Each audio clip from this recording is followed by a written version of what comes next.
Hello, Internet. I'm KrissieDeathy, and today I'll be telling you about some memories I have working at the macaroon shop. Now, I worked at the macaroon shop for about 2 years, I think, 2015 to 2017. Now, the shop was a family-owned business. The mother handled the bakery, and the daughter handled the kiosk where I worked. The atmosphere was very catty, which I didn't like. The clickiness of it all bothered me. We had one girl who only worked there because she was dating a relative of the owners. We'll call her Carol, because she was super into conspiracies. And I like alliteration. So, Conspiracy Carol it is. So, Conspiracy Carol was a blasé employee. She spent most of her time on her phone. I read some Yelp reviews for the place of customers saying that she was ignoring them, that she was often on her phone. That was like their main thing, like, that everyone complained about. I came in one day after her shift. I can't recall if I worked a morning or closing shift or not.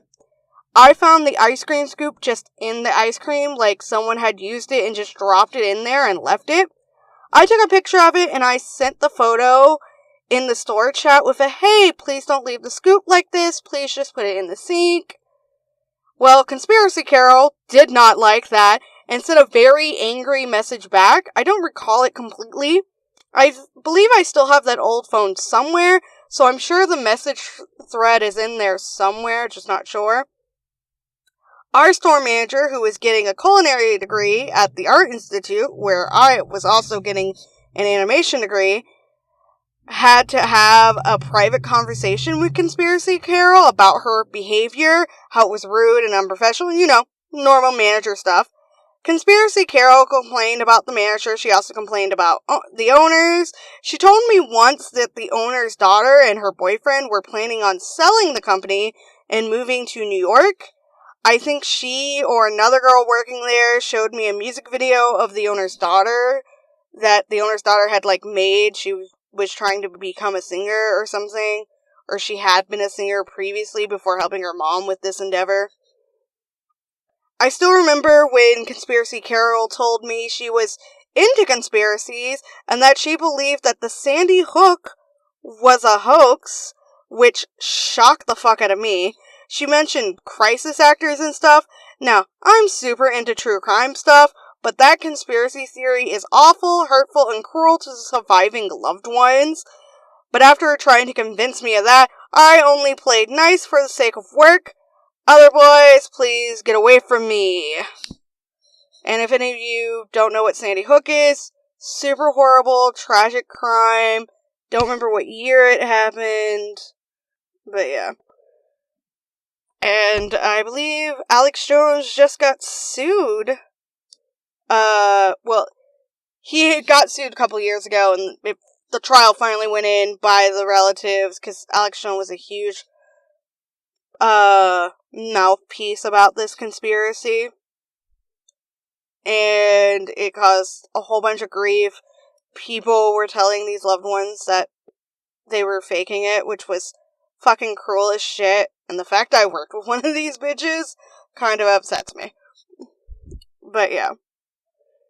Google exists. I don't, my brain cannot possibly fathom going over that whole saga of bullshit about this stupid ass conspiracy. No. Da-da-da-da-da. Now, on Conspiracy Carol's last day, that none of us knew was her last day, I opened the store. Conspiracy Carol showed up late by about 30-ish minutes, because I remember checking the schedule and texting my manager and her. When she arrived, I handed everything over to Conspiracy Carol before heading to the MARTA station. Fun fact, I had to travel 2 hours one way to get to work. I had to take 2 trains, a bus, and then had to be picked up from the bus's last stop by a relative to be driven the 15-ish minutes back to my house. I was also a full-time college student as well, so I had very little sleep.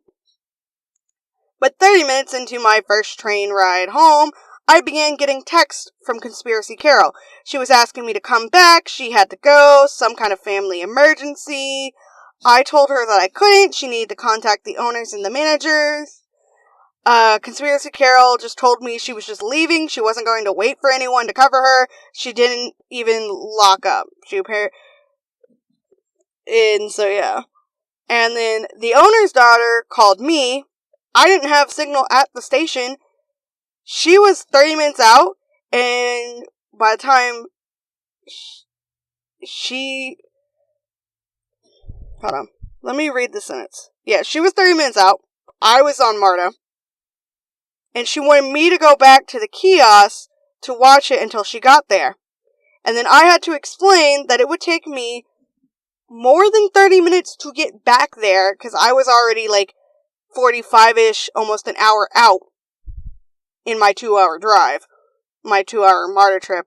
And she was upset by that, but kind of dropped it, and I continued on my way home. All of us working at the kiosk got a mass text later that day that Conspiracy Carol no longer worked there, and yada yada. It was a really long text. But yeah. But this is the tales of Conspiracy Carol that I recall. And I recalled these while chatting with my hubby. And I was also watching, I think it was Legal Eagle. He was talking about the Alex Jones trial. And that kind of brought up these memories as well, which is why I remember it a little bit better. And so I decided to write it up to give you guys a fun story time.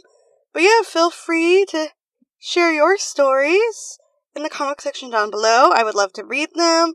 I am currently in the process of planning drawing Disney's Alice as a Pokemon trainer. I will be drawing her with her Pokemon team. And there is currently a poll in the community tab for you guys to go and vote on which Meowth she's going to be having. Either the Kanto, the Galarian, or the Alolan Meowth. So, yeah. Thank you very much to my Patreon, Ko-fi, and channel members, supporters. Dymond and Micah, you guys are awesome. Super cool. If you are a channel member, you get exclusive access to some sketch posts that I'm posting. You also get access to the live streams once they're done. So even if you miss those live streams, you can go back and watch them. So all our live streams are set up like that. So yeah. Thank you all for being here, and I'll see you all next time I have any story times, which will hopefully be soon. Bye bye!